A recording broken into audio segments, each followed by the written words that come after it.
how a UT grad has become the boots on the ground for people in California, and a fearsome force in the T-Rec and how he plans to keep dominating. Hello and welcome to TVC News. I'm Bella Fricks. A UT grad is reporting on the California wildfires in ways beyond her news station. Our Alexa Durbin caught up with Ashley Sharp on how she is using social media to engage with people impacted by the fires. Alexa? Ashley now works for CBS Sacramento, where she was in neighborhoods checking to see if people's homes were still standing. Ashley tells me she was using her access to neighborhoods that were closed to the public to help people get information. Here's the front of your apartment complex. One reporter from Tennessee is paving way for journalists across the country. I think that in your reporting, you can look for ways to help people. And I think that I was finally able to kind of put that to practice in a way that really did make a difference. And I'm glad that it did. In Southern California, CBS Sacramento reporter Ashley Sharp has found a new way of connecting to people while covering the devastating Los Angeles wildfires. I was looking for a way to bring the biggest story in the world to people on social media. After posting some behind-the-scenes footage of her reporting on TikTok, the reporter found herself with thousands of new followers, actively showing people the impacted areas near their home, answering questions, and expressing her genuine reaction to seeing the fire devastation. I'm so sorry that we had to show you this, and I hope you're okay. It was very real and raw, not edited, it was just in the moment. And I think that's what made people resonate with that reporting, is just because maybe it made them feel like they were there. Graduating from the University of Tennessee in 2018, Sharp began her journalism career under the guidance of retired CCI professor Dr. Swan. Her personality, the ability to relate to people was apparent even then. Now, after engaging with thousands on TikTok, she has taken her journey to CBS Mornings and People magazine, spreading her story of the power of journalism. There's such truth in what we do, and it's so needed. It's so important. And I think that there are moments like this that remind me, okay, don't give up, right? Don't ever stop doing it, because people need this and people respond really well to journalism done in the right way. Her purpose is clearer and her passion is stronger than ever. I would have never thought as a senior in college that I would be sitting here right now. Inspiring journalists to remember why we do what we do. In Knoxville, Alexa Durbin, TVC News. Ashley has made the rounds on national media, recognizing her work and engagement with those who have lost so much. Where can we follow Ashley on social media? You can find out more about her and this story on our Instagram page at TVC News Now. Thanks, Alexa. When playing intramural sports, you may be in it for the good times in the competition, but there may be better competition than you think. Our Toby Fagan has more. Gregory Wright leads a double life. During the day, he teaches calculus classes, but at night, he becomes the king of intramural sports. Every sport that we offer here, we have a team for. I think last semester we had 48 different teams that competed.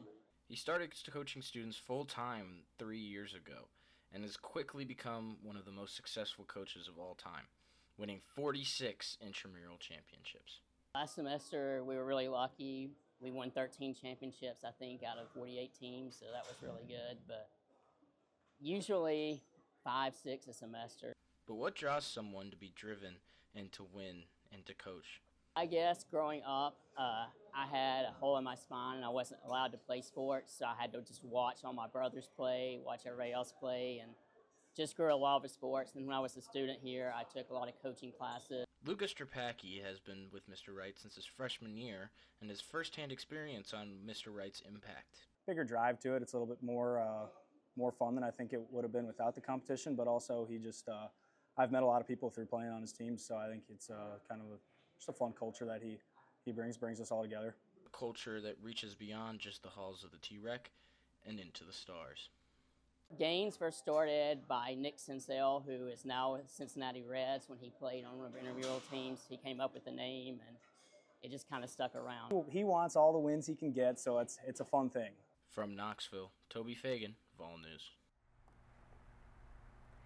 If you are ever participating in any intramural sport, be on the lookout because you might be playing one of the greatest of all time. The Haslam College of Business is partnering up with the Big Orange Combine to take students to the Super Bowl and give them a real-world experience. These students will meet with industry professionals from marketing, business, and sports to learn about how these industries come together to create a fan experience. So it's big energy, but I know that's going to be like 10 times as energetic. Tune in next week to hear more about this awesome opportunity. A new look for the Food City Center was just announced. We take you behind the scenes. I got an exclusive behind-the-scenes look at practice with the team. They took me on a tour of the...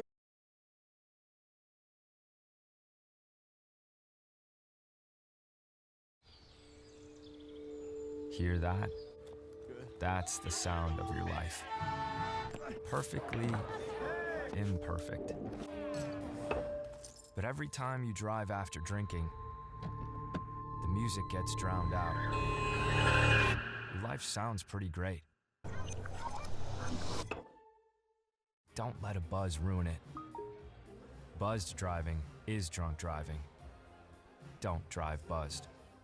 I don't think that many kids in my son's school even do it. He makes fun of his friend who vapes. He would never try it. She's into soccer. She's on the honor roll. She's just not the type. No way. No way. No way. No way, my kid would never vape. Get your head out of the cloud. Today, nearly 8,000 kids will start vaping. Maybe even yours. Learn about the dangers at talkaboutvaping.org. Hi, I'm Ryan Blaney, a third-generation race car driver. And we dedicate a lot of our time to going as fast as possible. But when my grandpa was diagnosed with Alzheimer's, it was a very unexpected bump in the road for us. It's important to notice if older family members are acting differently, experiencing problems with their memory, or having trouble with routine tasks. Early detection of Alzheimer's can give your family time to explore support services, make a plan for the future, and access available treatments.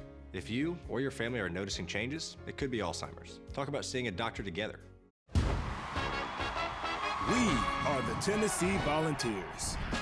People who create connections, push boundaries, do the research that changes lives. We've got world-class academics and championship athletics. To be the best, you gotta learn from the best. And if you wanna lead, you gotta light the way. We've got what it takes. It takes a volunteer. Hello and welcome back. It's been an exciting time for sports over the break, and there's a lot to catch up on. Lily is here to break everything down for you. Thanks, Bella. Hey there, I'm Lily Van Allsburg. Welcome to another Rocky Top Sports Report. The Lady Vols hosted their longtime rivals, the Yukon Huskies, on Thursday night in Thompson Bowling Arena at Food City Center. The 19th ranked Lady Volunteers took down number 5 Yukon 80-76. Here's what Coach Kim Caldwell had to say about it. We played really hard. I think this was the game where we played the hardest, the most consistent. And so for them to run over and give me a hug was great. I want them to enjoy every moment of this.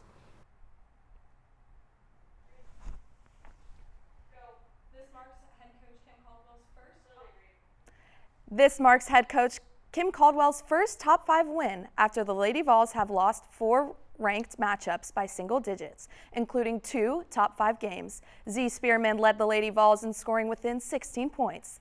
This is the Lady Vols' first win over Yukon since 2007, when the legendary Pat Summitt was in charge. After 3 coaching changes, safe to say the Lady Vols have found their coach of the future. Tennessee is back in action on Sunday afternoon in Baton Rouge as they take aim at Kim Mulkey's LSU Tigers. The Basket Vols are rolling coming off a top 15 win over the Missouri Tigers on Wednesday in Food City Center.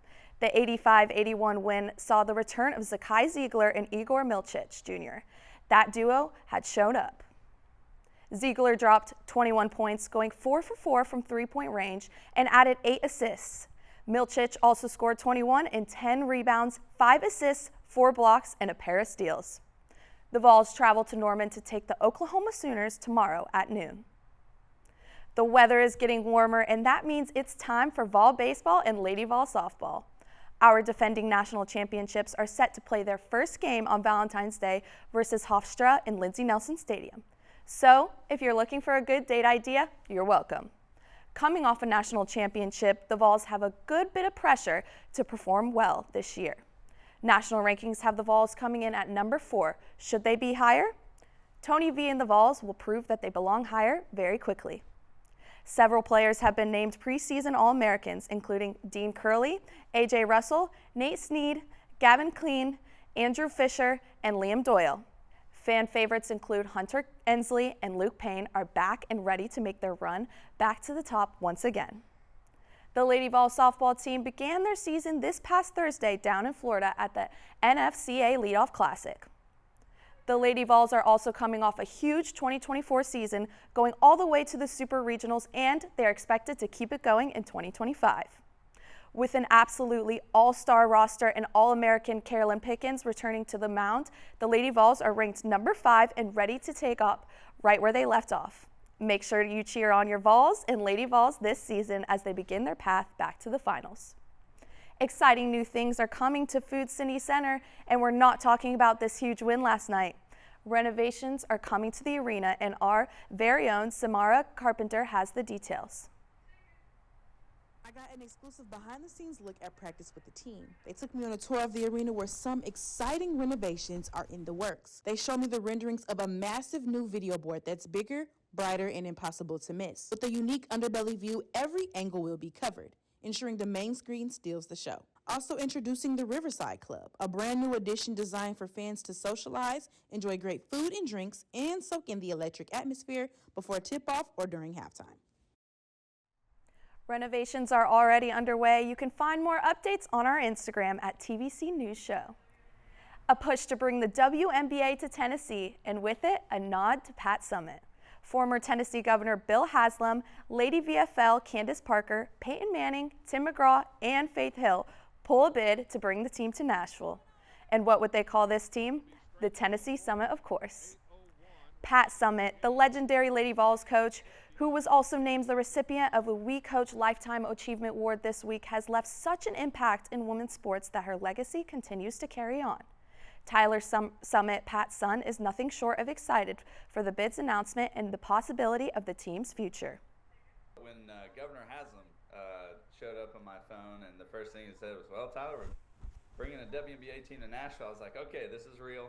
He asked for, my permission to use my mom's name and likeness and our last name for the team, and it was really exciting to finally get that news that it was real. If the bid is approved, WNBA fans can expect to see Tennessee Summitt in action at Bridgestone Arena in 2028. Until then, stay updated with us to see how this team's future plays out. It's been a busy week for all things Vol Nation, and there's more to come in the future. For now, back to you, Bella. Thanks, Lily. When we get back, a new dean is stepping up on the Ag campus, and there's a lot of excitement and the action you can take to stay involved after a national election.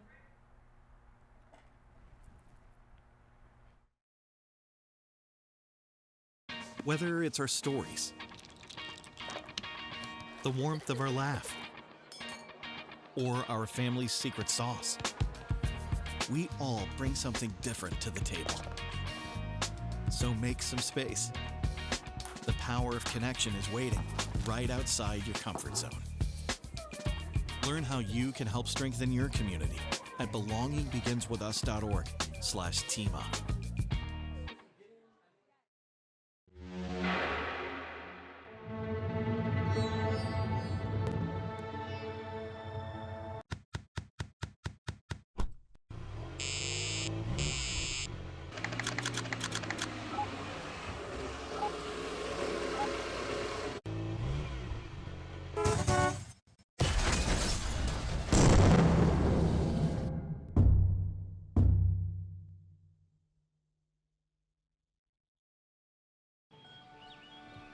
Be right there. Wait. Use the shovel and bucket of water, remember? Drown, stir, drown, feel. Then make sure it's cool. Where'd you learn that? SmokeyBear.com. Brushed up on some tips before we left. Don't want to start a wildfire, right? Only you can prevent wildfires. We are the Tennessee Volunteers. People who create connections, push boundaries, do the research that changes lives.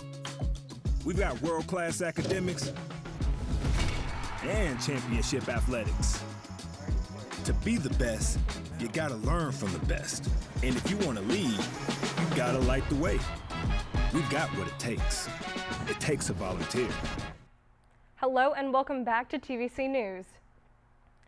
It's been nearly 3 months since our live election coverage, and since you can't cast your vote until around next year, there is still a lot of work to be done. Our Nick Soodle has all of the details. With the 2024 election behind us, I was able to speak with some experts into what you can do to maintain your civic duty. I think for college students, engaging civically means being parts of student organizations. Sophia Milan, the president of a public policy club here on campus, is one student making sure she is staying civically engaged. I feel that I am a high frequency engager, but on a day-to-day basis, I usually wake up and read the New York Times. She also shared some student organizations that you can join so you can do your part. There's also the Civic Engagement Roundtable, which is more like drafting policy. And then also there are more politics-oriented clubs like Women in Politics and UTK International Law Club. There are even resources you can use that the university gives to students for free. I highly recommend signing up for the newspapers that are available, like newspaper subscriptions that are available through UTK. She even told about some opportunities that might have more of a commitment. There's like Model UN, Mock Trial, and TISL. Josh Dunn, director of the Institute of American Civics, was able to give insight about a common misconception about voting. Voting is very important, but it's certainly not the only way to engage civically. Dunn even shared that it is important to get involved with your local community. Go volunteer for organizations, maybe go to a city council meeting. So if you're wondering about getting involved, Professor Dunn has a motivation for you. Everyone can do it. In America, there are multiple points of access to civic life. At the Baker School, Nick Settle, Vol News. Sophia tells Nick that you can go to the bakerutk.edu and click Student Organizations to find out more information. One of the last things on your mind when you go to the hair salon is your overall health, but for one Knoxville hairdresser, she makes a point to look out for all of her clients. A big part of my job is to, look out for my clients. Taylor McWilliams clocks into her job every day to cut, color, and style hair, but she is living a double life. I was 16, 17 when I found out that I had stage 2 invasive melanoma. McWilliams looks out for her clients in more ways than one, not just for the health of their hair, but also for their skin health. I see the top of your scalp more than you guys do, so I just make sure to look out for any irregular moles, skin tags, anything like that. While most times the marks are nothing to worry about, she has successfully identified an area of concern so that one of her clients could receive medical attention. She ended up going to the dermatologist for it, and it did happen to be basal cells. If you want to make sure you are taking care of your skin's health, McWilliams says to check in with your doctor, and of course, be diligent with your sunscreen. The University of Tennessee's Medical Center says there are many risk factors involved with melanoma. This includes having fair skin, living in a sunny climate, utilizing tanning devices such as tanning beds, or having a relative who has had melanoma. If you have concerns for your skin health, make sure you are frequently checking your body for irregular marks and seeing a medical professional, like a dermatologist. This is Bella Fricks, Vol News. Next time you get your hair cut, be on the lookout for something more dangerous than just the scissors. In recent years, the University of Tennessee's Herbert School of Agriculture has set a record number of student enrollment. After serving as interim dean of the school since 2022, Dr. David White has recently been appointed as the permanent dean. Dr. White has worked closely with the faculty and staff and students during his time as interim dean, helping to foster a strong and collaborative environment. As he steps into a permanent role, he wants to continue to be a leader and focus on teamwork moving forward. I've been interim dean for 2 years, and the team we've built here is extraordinary. So I am humbled being able to take this position and help guide us the next 5 to 10 years, but it's really about a team. To learn more about the Dean's Office at Herbert's College of Agriculture, visit herbert.utk.edu/the Dean's Office. That is all we have for today from everyone in the studio. Have a great day and go Vols!